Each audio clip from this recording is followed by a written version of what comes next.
Hey everybody, Bunny Basics here. Today I want to talk to you a little bit about GI stasis. I'm not going to go over all the details, merely mention a couple of things in regards to Apollo.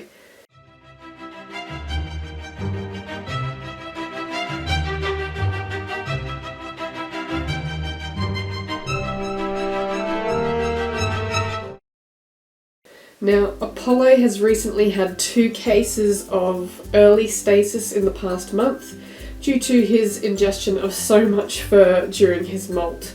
Both him and Luna are shedding like crazy and it's not going very well for him.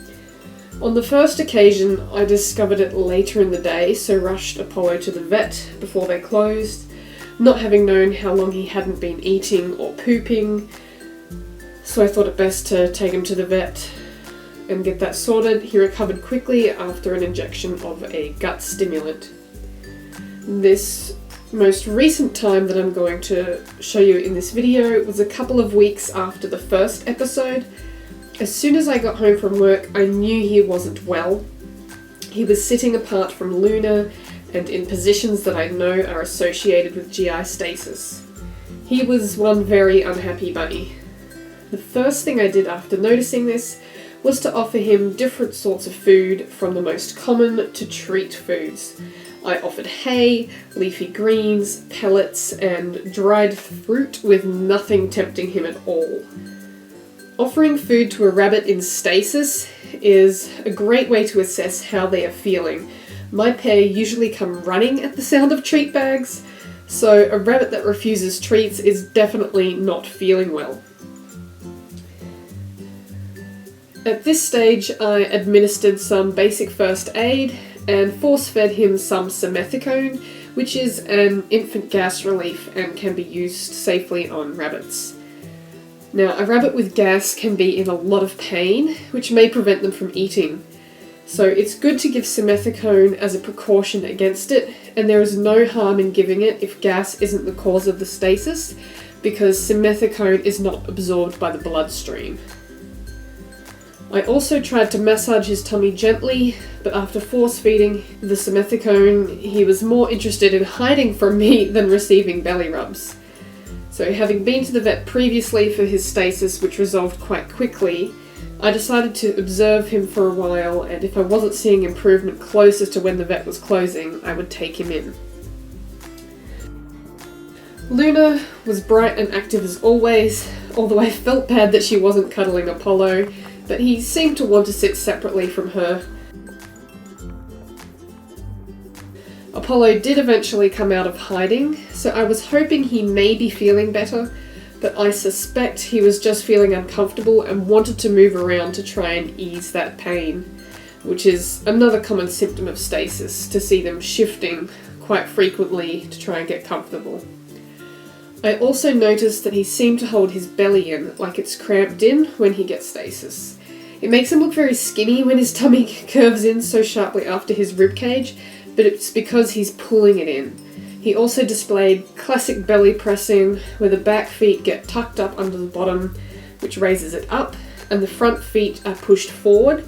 This arches the back down and presses their tummy to the ground. If you see your rabbit in this position, it's good to offer them food to test how they're feeling. Once again, I tried offering treats without success, so Luna got the spoils of that one.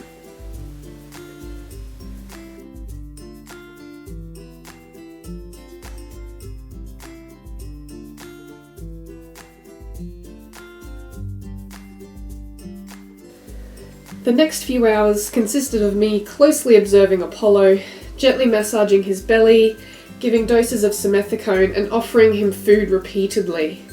Often when a rabbit isn't feeling well, they won't go and eat, but if you offer food straight to them, they sometimes accept it, so it's a good way to get them to start eating. It's really a continual circle of observation, petting or massaging their belly, offering food, and dosing with simethicone if you suspect gas may be an issue.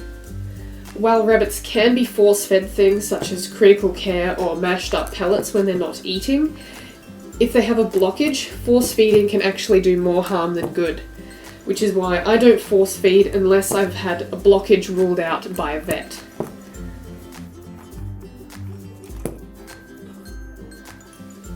In this video, you can see Apollo place his paws on the upper step and stretch out. He is uncomfortable and is trying to fix that.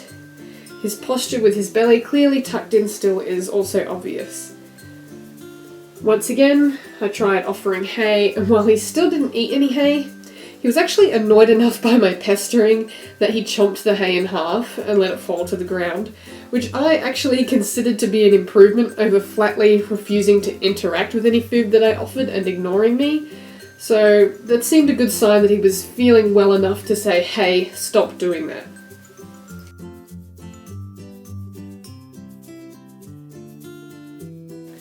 So after about 5 hours of constant observation and care, we were almost at the deadline for going to the vet before they closed for the day, when Apollo actually started to show improvement. He started moving around in curiosity and play instead of just discomfort. He started running around and playing, interacting with Luna. Although not quite eating, I suspect that the fur in his gut, which was causing the discomfort, had managed to pass a certain point, which was causing the main issues. So he was clearly starting to feel better, running around and exploring, and not holding his belly tightly cramped in anymore. Then shortly after he started moving around again, he hopped into the litter tray and left a few small poops, which is fantastic news for any bunny owner and made me very happy. Shortly after, he also started eating as well, a little bit of hay here and there, followed by a full recovery. It's episodes like this that make it very important to know your bunny, know their behaviour and their usual postures, because anything slightly odd can mean that they're not feeling well, and you need to be able to pick up on these as soon as possible. Thank you very much for watching. I really hope that you enjoyed this video or found it helpful in some way. If you did, please leave a thumbs up, comment or subscribe, and I'll see you next time. Bye!